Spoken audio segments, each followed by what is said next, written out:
how to fix Wi-Fi not working on your MacBook. There's a couple different reasons this might not be working. I'm going to go through a lot of them, so stick around because one of these fixes may help you. So the first, and maybe the most obvious, is clicking on your Wi-Fi and just turning it on and off. The next thing you can do is go into System Settings, go to Wi-Fi, and then here you can go into Details, and now press Forget this network,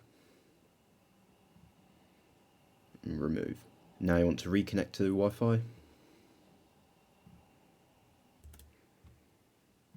So now as you can see, we are connected again. So the next thing you can try is go back into your Wi-Fi settings, click Details next to the router, and then go to DNS. Now press the plus and then type in 8.8.8.8 and press OK.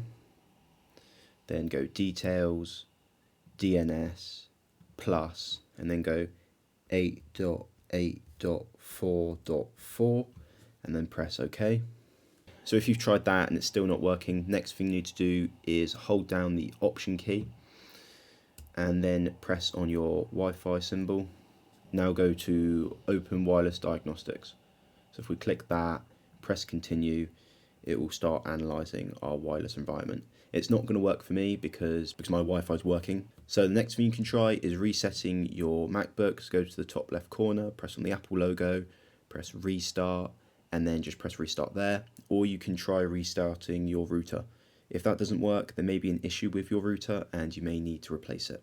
Thank you for watching the video. Let me know down in the comments below if you found anything useful.